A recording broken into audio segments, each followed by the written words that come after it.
하도록 하겠습니다. 함께 합독하겠습니다. 사무엘상 7장 10절의 말씀입니다. 같이 있습니다. 시작. 사무엘이 번제를 드릴 때 블레셋 사람이 이스라엘과 싸우려고 가까이 오매 그날에 여호와께서 블레셋 사람에게 큰 우레를 말하여 그들을 어지럽게 하시니 그들이 이스라엘 앞에 패하니라. 아멘. 설교 제목 같이 한번 읽어보겠습니다. 시작. 여호와께서가 중요하다. 아멘. 여호와께서가 중요하다라는 제목을 가지고 하나님 말씀 증거하겠습니다. 이제 제가 이제 막 3년 전에 이 암 수술을 하고 이제 계속 이제 이렇게 추적을 하고 있거든요. 근데 어제가 이제 또 1년 만에 이렇게 좀 큰 검사를 좀 받는 날이라 새벽 예배 마치고 새벽기도 마치고 이제 바로 병원에 가서 오후까지 이제 좀 길게 검사를 좀 이렇게 계속 하고 그리고 다음 주에 이제 결과 듣고 뭐 이런 거예요. 근데 암 환자나 이런 분들 이런 암 환자나 이렇게 아직 이 완치가 다 끝나지 않은 사람들의 어려움이라는 게 무엇이냐면 이게 의사가 이제 뭐 전이 됐습니다 이러면은 이제 그때부터 인생이 달라지는 거예요 이렇게. 그래서 이제 그게 뭐 괜찮네요 라는 말을 하면은 이제 뭐 또 1년 사는 거고 이게 뭐가 저쪽에 뭐가 보여요 이러면은 이제 치료가 그때부터 막 복잡해지는 거죠. 그러니까 참 그런 거 말 듣고 막 이런 거에 따라서 사람이 이게 막 확 이게 달라지는 거거든요. 그러니까 이렇게 제가 실제로 이렇게 암을 겪어보니까 이 두 가지 사람의 반응을 보니까 제가 직접 체험한 거니까요. 뭐냐면 하나는 이렇게 큰 병이 사람들마다 있으면은요 그거를 계속 들여다봐요. 계속 살펴보고 유튜브 보고 뭐 이게 어떻게 되는 건가 이후에는 뭐 이게 어떻게 발전되면 어떤 병으로 번지나 이게 뭐 후유증으로는 어떻게 되고 뭐 어떤 손상이 있고 막 이걸 계속 찾아보는 사람.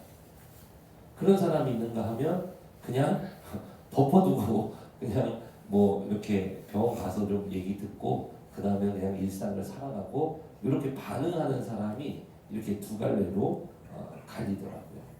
여러분 문제에 붙들고 살아가면은요 문제가 문제를 낳습니다. 문제가 문제를 낳아요. 그래서 문제가 나중에는 어떻게 되냐면은 내 속에 가득 차게 돼요. 저는 이제 암을 예로 들어서 여러분들에게 이제 그 말씀을 드린 것이고 뭐 그거 말고도 얼마나 질병이 많습니까? 근데 질병만 계속 묵상하다 보면요 나중에는요 내 안에 이 문제가 나를 사로잡아버려요. 문제가 나를 사로잡아요. 여러분 가지고 계신 빚만 계속 묵상하다 보면은 뭐가 나중에 여러분을 사로잡냐면 이 빚에 대한 생각이 나를 완전히 사로잡아서 나를 오도가도 못하게 만들어. 자나깨나 그냥 그 생각밖에 아무 움직임을 못하게 계속 낙심만 되고 그럼 방법이 없잖아요. 그죠? 그거 말고도 여러분 문제가 얼마나 많습니까? 뭐 취업 문제라든지 뭐 공부 문제라든지 어떤 사람 보세요. 막 그 사시만 계속 막 10년, 20년 붙들고 살아가는 사람들 있잖아요. 그거 계속 묵상을 하는 거예요. 놓지를 못하고.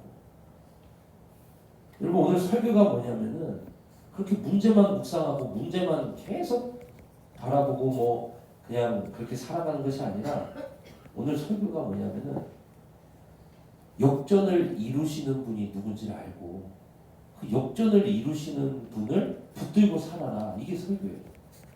여러분 문제만 묵상하다 보면은 여러분이 나중에는 문제 함정에 빠져버립니다.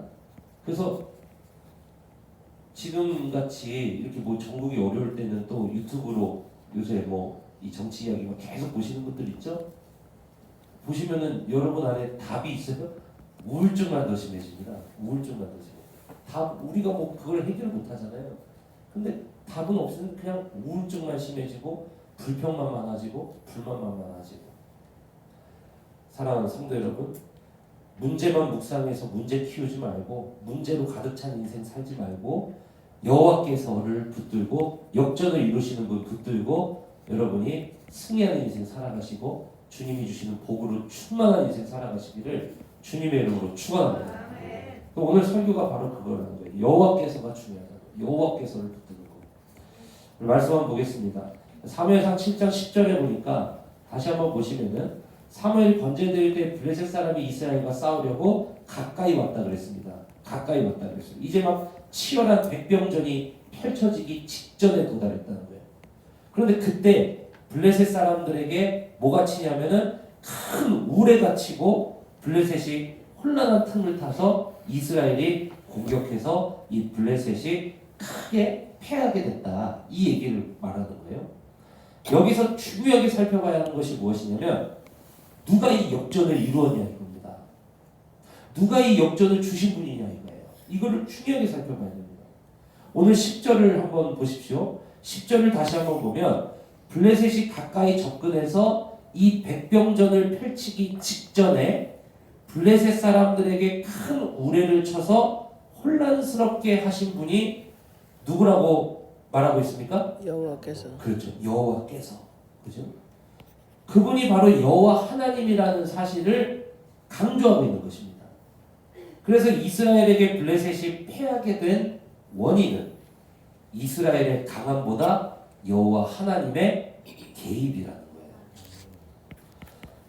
이것을 오늘 본문은요, 한글 성경보다도 히브리어 성경으로 보면은 그런 내용을 굉장히 강조하고 있어요. 이 10절이.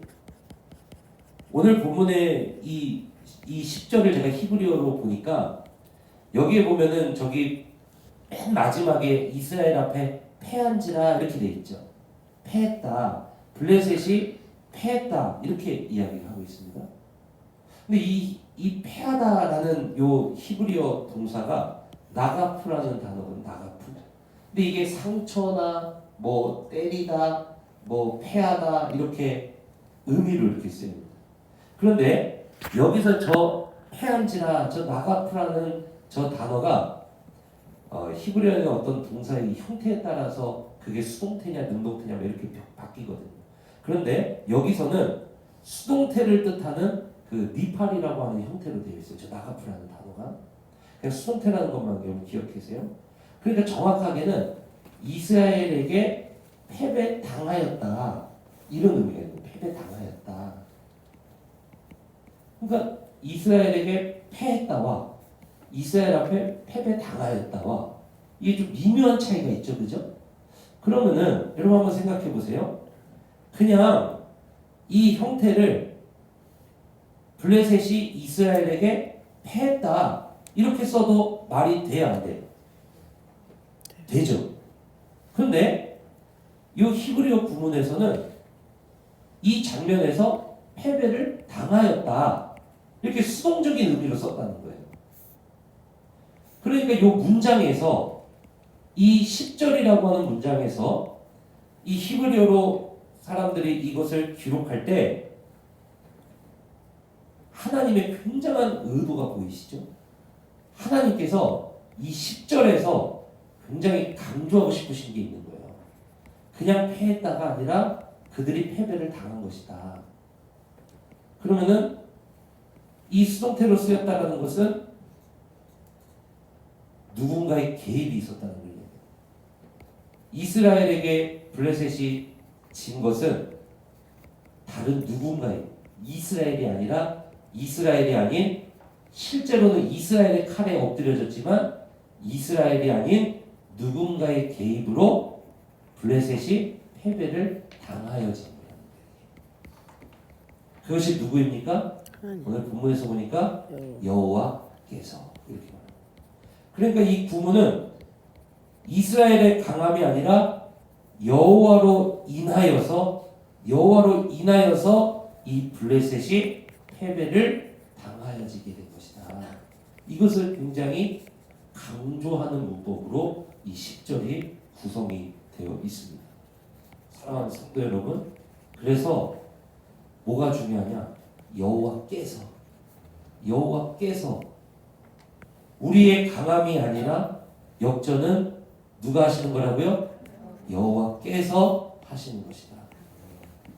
우리가 평소에 하나님 주신 지혜로 잘 준비하여 싸우는 그런 백병전도 당연히 중요합니다.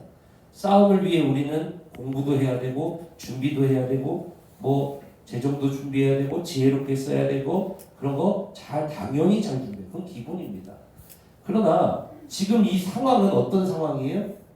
20년 동안 완전히 패배에 엎드려져 가지고 도저히 아무것도 할 수 없는 상태. 그런 트라우마에 갇힌 상태, 이런 상태에서 완전한 도저히 이스라엘 힘으로 어찌할 수 없는 상태에서 대역전이 필요한 상황 아닙니까? 하나님 주신 지혜로, 하나님 주신 시간으로 우리가 평소에 잘 준비하고 공부하고 이런 거 당연히 해요. 이건 당연한 것입니다. 이건 말할 필요도 없는 것이죠. 그런데 내 힘으로 어찌할 수 없는 이러한 위기 앞에 놓였을 때 우리는 누구를 붙들어야 되냐? 여호와께서. 역전을 이루시는 분 여호와 하나님이시라는 사실을 깨닫고 그분만을 붙들어야 되는 줄로 믿습니다. 승리를 주신 것은 이스라엘의 강함이 아니라 여호와 하나님이 역전을 주신 것이기 때문입니다. 여러분, 그러므로 우리는 이제 이 세상에서 또 사람에게서 이 위기 가운데 여러분, 우리가 돌파구를 찾으려고 하는 것이 아니라 누구에게서 돌파구를 찾으려고 해야 되냐면, 누구에게서 역전을 이루려고 해야 되냐면은 바로 여호와 하나님을 선택하고 여호와 하나님을 붙들고 여호와 하나님으로 인하여서 우리는 역전을 이루어야 되는 줄로 믿습니다. 그런데 이런 절벽 앞에서는 그냥 하나님 앞에 매달려야 되는데, 이 절벽 앞에서 그리스도인들도 똑같이 자꾸 이 다른 활로를 찾는 것입니다. 이미 사방팔방 다 막혀서 하나님께서 여호와께서 여호와 하나님만 붙들게 만들어 놓으셨는데, 여기서도 우리가 자꾸만 다른 것 방법 없나 이거를 계속 찾아 드는 거예요. 여러분, 사방팔방 다 막힌 그러한 상황에서 어디를 돌아봐도 갈 데가 없잖아요. 그런 상황에서 어디에 방법이 있나 하고 바늘구멍이라도 찾으려고 둘러보다 보면요, 결국 우리가 마주하는 것은 꽉 막힌 이 방안이라는 것을 우리가 알게 되거든요. 다시. 그럼 그때 사람이 어떻게 되냐면 완전히 절망에 빠져들어요.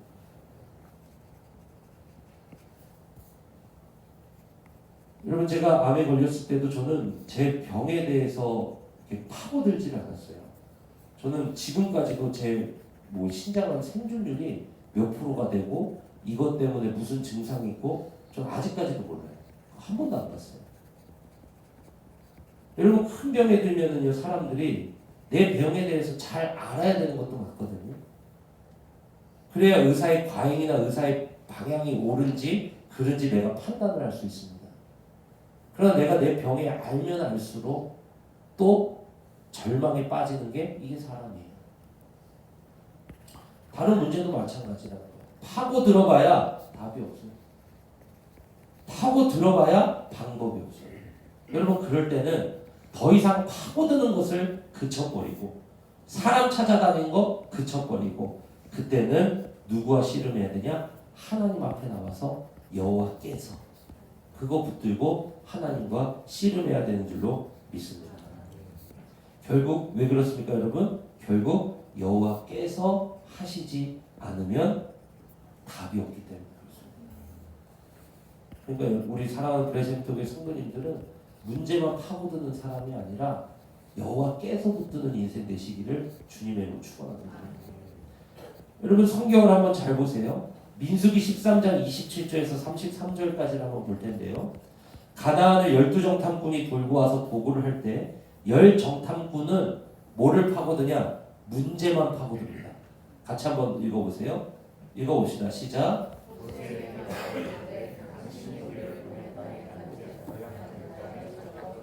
그러는데 이것은 그 땅의 과일이다. 그렇게 말을 하죠. 좋은 땅입니다. 이렇게 얘기해요.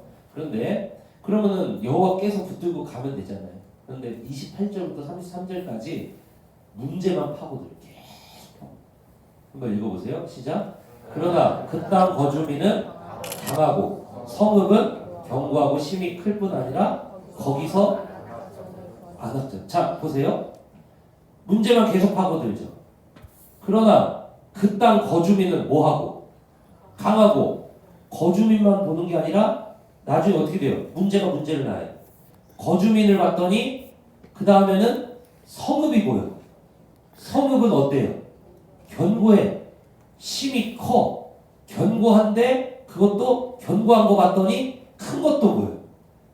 그 그뿐 아니라 거기서 누구를 보았다 그러니까 안악자에서 거인을 봤다는 거예요. 그러니까 문제 하나만 보이는 게 아니라 이 문제가 문제를 낳아 계속 문제가 문제를 확장해버려.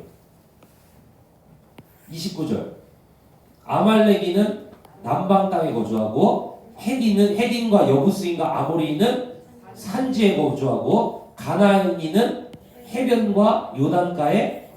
자 다시 28절 한번 보세요. 거주민을 봤어요. 처음에는 강해. 그런데 성읍이 보여요. 견고해. 견고한 거 봤더니 성읍이 또 커. 그리고 거기 봤더니 거인도 있네. 이게 보이는 거예요. 근데 거기서 멈추는 게 아니라 계속 문제가 확장이 돼요. 29절 한번 보세요.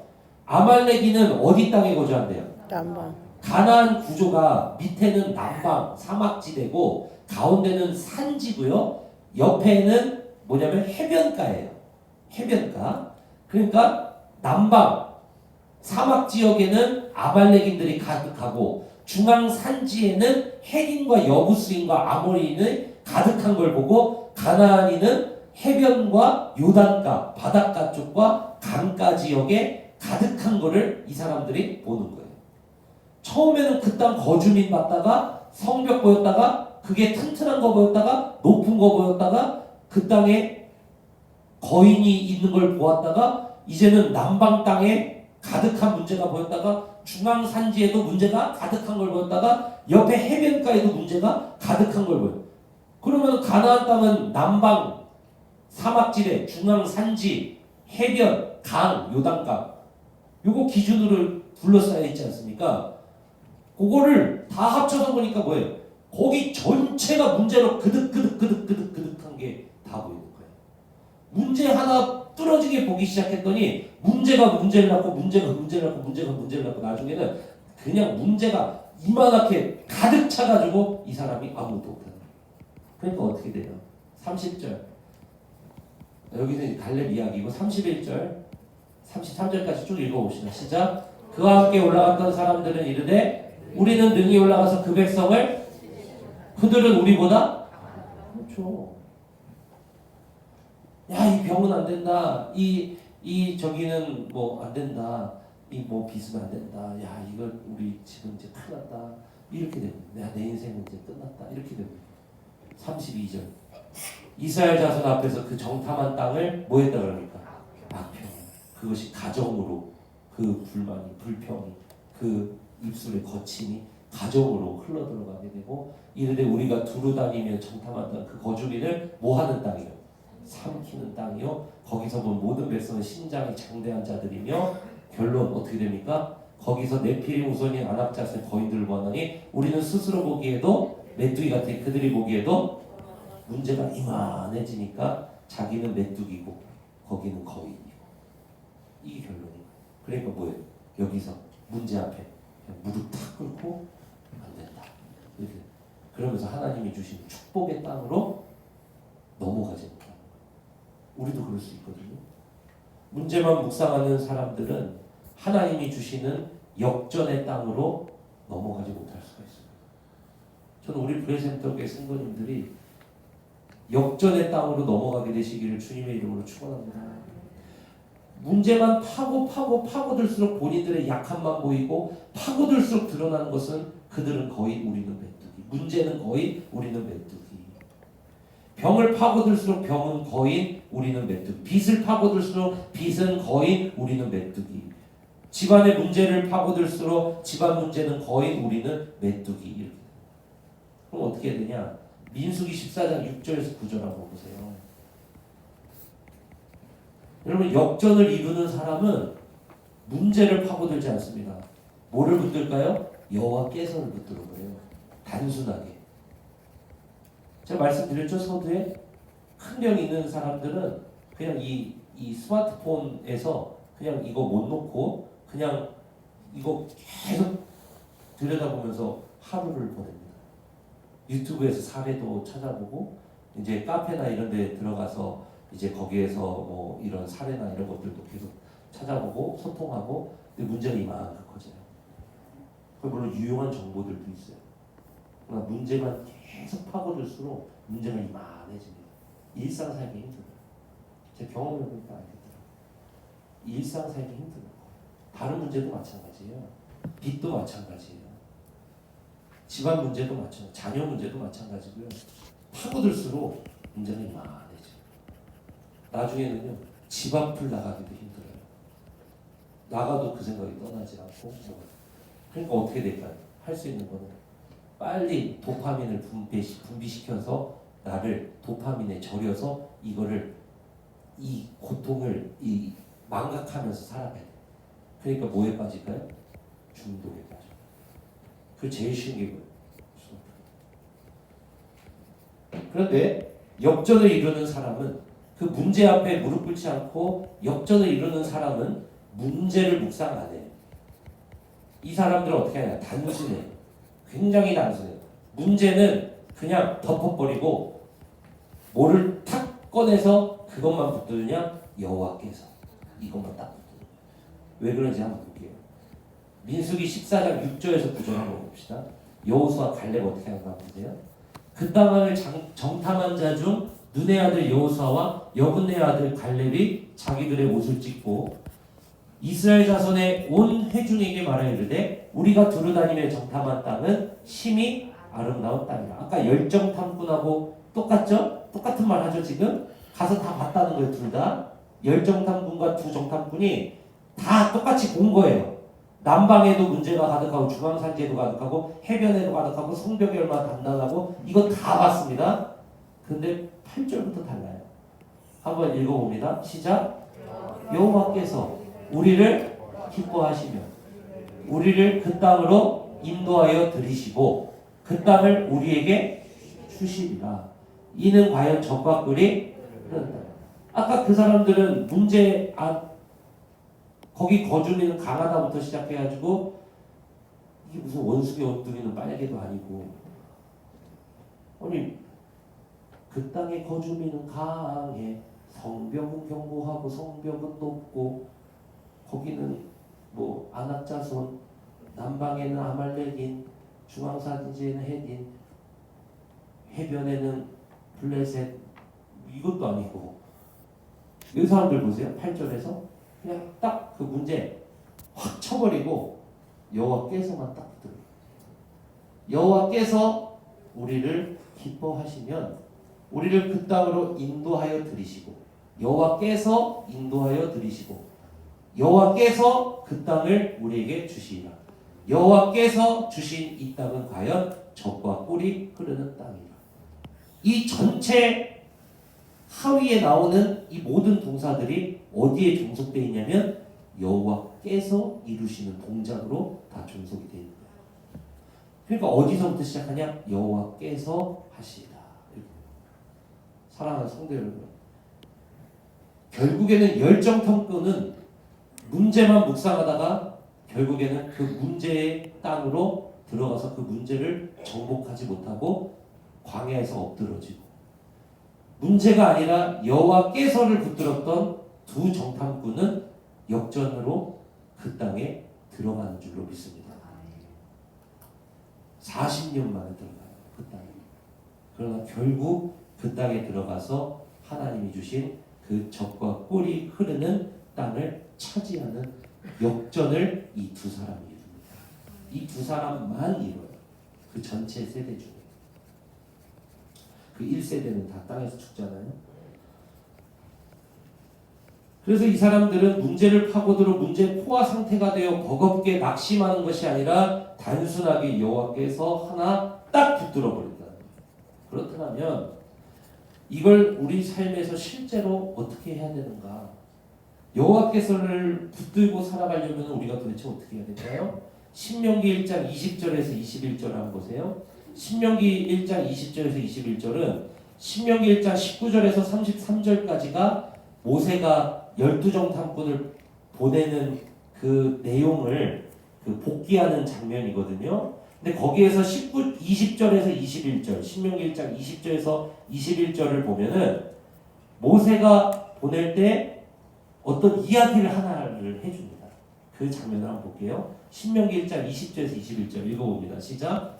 내가 너희에게 이르기를 우리 하나님 여호와께서 우리에게 주신 아모리 족속의 산지에 너희가 이르렀나니 21절 너희의 하나님 여호와께서 이 땅을 너희 앞에 두셨은즉 너희 조상의 하나님 여호와께서 너희에게 이르신 대로 올라가서 차지하라. 두려워하지 말라 주저하지 말라 한즉. 이렇게 이야기하고 이제 12정 탐꾼을 뽑는 이야기가 나오거든요. 그러니까 모세는 이 가데스 바네아에서 12정 탐꾼을 보낼 때 그 12정 탐꾼을 포함한 모든 이스라엘 백성들 앞에서 뭐를 강조하냐면 저 땅은 여호와께서 주시기로 약속한 땅이기 때문에 여호와께서 너희들 앞에 두셨고 여호와께서 너희에게 올라가서 차지하게 하실 것인즉 두려워하지 말고 주저하지 말고 가서 역전을 이뤄라. 가서 그 땅을 차지해라. 이걸 말씀한 거거든요. 그런데 이 이야기를 하고 그 다음에 돌아와서 보고하는 것이 요 갈렙과 여호수아는 여호와께서를 이 약속의 말씀대로 여호와께서를 붙들고 와서 나중에 역전을 이룬 것이고 열정 탐구는 요 21절을 붙들지 않고 그 다음에 어떻게 갑니까? 그냥 문제만 묵상하다 돌아왔다. 그럼 무슨 말이냐면 우리 삶에서 우리가 붙들어야 되는 것이 여호와께서를 붙든다는 것이 무엇이냐면 하나님의 신실하심을 끊임없이 붙드는 거예요. 하나님의 신실하심. 그게 무엇입니까? 우리 삶의 십자가를 끊임없이 붙들고 십자가를 끊임없이 묵상하는 거예요. 여러분 문제를 묵상하는 것이 아니라 십자가를 묵상하셔야 돼요. 십자가가 무엇입니까? 하나님이 우리를 사랑하셔서 자신의 아들 독생자 예수 그리스도를 나를 위하여 십자가 제단 위에 아낌없이 바치신 사건인 줄로 믿습니다. 그 하나님의 신실하심, 하나님의 약속대로 이루심, 하나님의 그 영원한 신실하심, 절대 자신의 사랑하는 자를 포기하지도 않으시고 절대 자신의 사랑하는 자를 그대로 내버려 두지도 않으시는 하나님의 신실하심. 여호와께서를 붙든다라는 것은 문제를 묵상하는 것이 아니라 여호와께서를 붙든다는 것은 하나님의 십자가, 하나님 주신 예수 그리스도의 십자가를 끊임없이 묵상하는 일을 이야기하는 것이라는 거예요. 사랑하는 성도 여러분, 내게 문제가 이만큼 많아. 내게 이 연약함이 막 이만큼 많아서 이건 도저히 안 되고 실제로 안 좋아질 수도 있어요. 계속.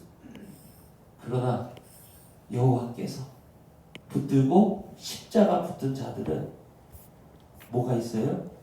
부활이 있는 줄로 믿습니다. 이 땅에서 하나님의 역전을 이루지 못해도 우리는 괜찮아요. 왜요? 예수 그리스도께서 이 땅에 오셔서 이 땅에서 살아갔던 자들 마지막에 주님께서 나팔 불고 이 땅에서 다 부활시키시잖아요. 무슨 말입니까? 주님의 최종 역전을 주님이 이루시는 줄로 믿습니다. 그리고 우리 지금 살아가는 동안에도 십자가 꽉 붙드세요. 이거밖에 없잖아요. 우리는 십자가밖에 없잖아요. 십자가는 이미 하나님 마음 우리에게 다 보여주신 거 아닙니까?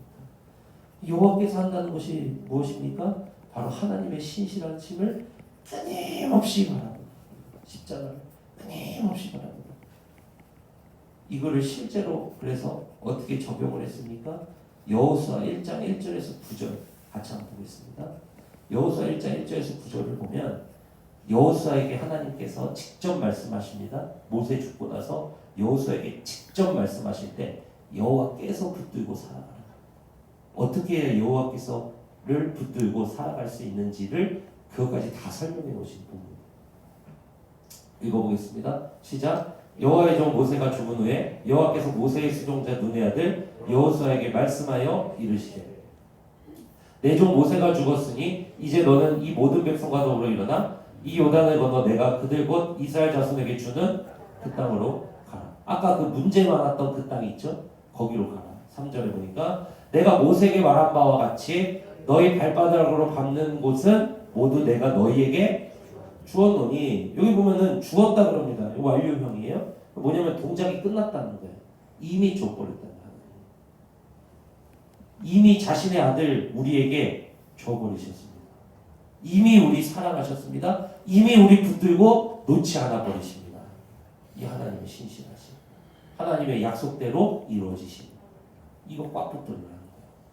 다른 거 없어요. 하나님 신실하신 딱 붙들고 가는 것입니다. 쭉 읽어볼게요.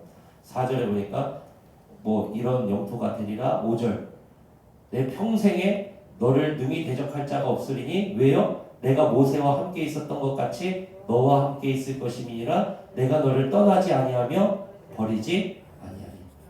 우리 주 예수 그리스도를 자신의 구원자의 주인으로 모신 자들은 성령을 선물로 받고 성령 안에 하나님, 예수님, 성령님, 삼위 하나님이 일체하시기 때문에 삼위일체 하나님이 우리와 함께 하시며 우리를 영원히 떠나지 않으시는 줄로 믿습니다.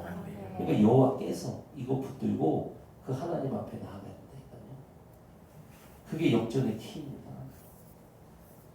넘길게요. 6절에 보니까 그러니까 뭐라 그럽니까? 강하고 담대하라. 너는 내가 그들의 조상에게 맹세하여 그들에게 주리라 한 땅을 이 백성에게 차지하게 하리라. 역전을 이루리라. 이 말이잖아요.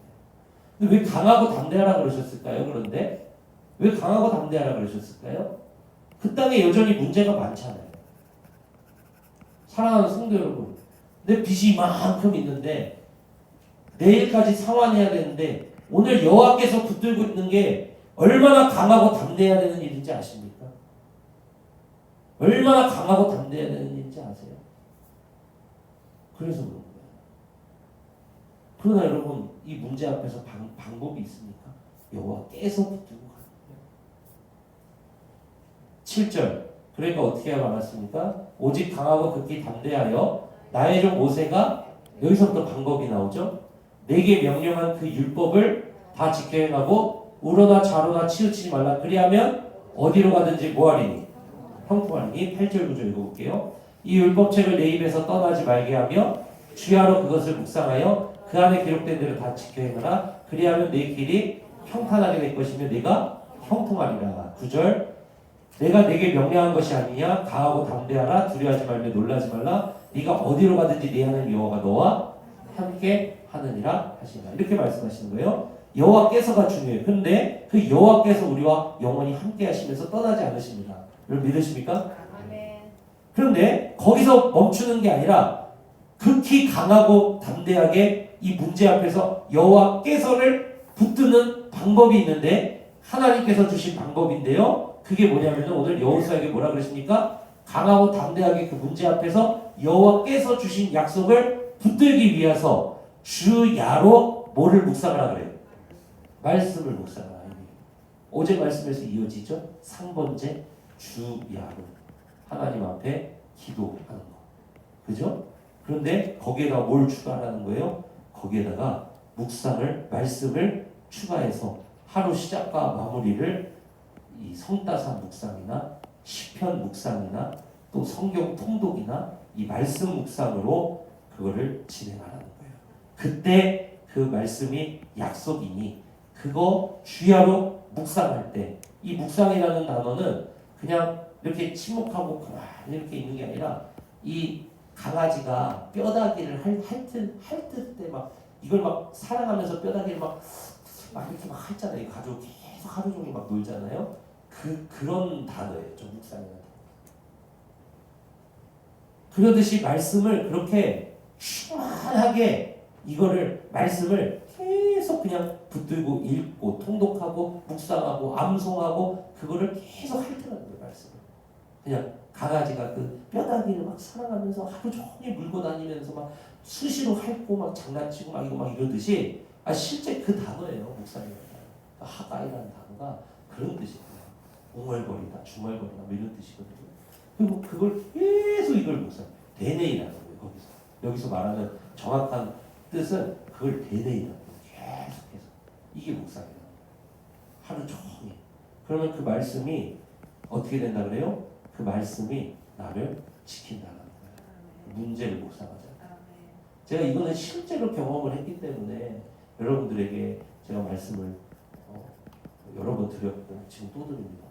제가 그 병원에서요, 여러분, 당신 암입니다 이러면요, 저는 여러분들이 그런 경험 하지 않으시길 제발 저는 너무나도 기도를 합니다. 매일 그런 얘기를 들으면요, 네, 여기 있잖아요, 가만히 근데 내 생각이 어떻게 되는지 아세요? 이 생각이요, 내 몸 밖을 튀어나가요. 그래서 지 혼자, 아유, 아닌 것 같은데요? 이 얘기 들으면은, 지 혼자 이 생각이 어떻게 되냐? 무덤까지 가서 무덤문 열고 들어가요. 생각. 거기에까지 이르르는데, 그 생각이 무덤까지 달려가는데 1초도 안 걸립니다. 1초도 안 걸려요. 그냥 거기까지 지가 혼자서 튀어나가서 무덤문 열고 거기 막 들어가고요. 막 생각이 막 아내는 막 펑펑 울고 있고, 애들은 아빠 막 사진 앞에서 막 울고 있고, 지 생각이 막 거기까지 튀어간다니까요. 그러니까 계속 거기에 사로잡혀 버려요. 그 공포감이라는 거는 여러분, 그건 말로 못하는 겁니다. 지가 튀어가 버린다니까요, 혼자서. 여러분, 그때 제가 시편을 딱 폈어요. 시편. 그래서 그 병원에서 시편을 1편부터 읽기 시작해요. 여러분, 어려운 일 있을 때는 다른 성경 읽지 마십시오. 시편을 엄청 묵상하셔요. 시편이 하나님께 올려드린 기도거든요. 시편을 엄청나게 묵상하셔요. 매일매일 떠나지 않아야 돼, 시편에서. 그러라고 주신 책이거든요. 시편을 1편부터 읽고, 근데 멀리 가지도 않아. 4편에서, 딱 4편에서 하나님께서 내 마음에 두신 기쁨은 내 창고의 곡식과 포도주보다도 더하나이다. 아, 하나님께서 기쁨과 평안 주지 않으면은 내 창고의 곡식과 평안이에요. 저는 제 몸의 건강이 아무리 크더라도 하나님께서 내게 평강 주시지 않으면은 이거 안 되는구나. 아, 하나님께서 내게 평강 주시지 않으면은 내가 이거 못 이기는구나. 내가 여 앞에서 눕기도 하고 졸기도 하리니. 말씀이 저를 딱 붙들었거든요. 그 뒤로 제 병에 대해서 찾아본 적이 없어요. 제 병에 대해서 그 뒤로 한 번도 찾아본 적이 없어요. 그냥 의사 말 듣고 그냥 수술합시다. 그게 말씀이 저를 꽉 붙들어줘요. 말씀이 저를 꽉 붙들어줘요. 여호와께서. 그러니까 살게 되더라. 그러니까 담대지. 저는 제 수술 전주 때 알았던 것 같아요. 그 전까지 바쁘게 사역하고, 아 맞다, 다음 주 수술이었지.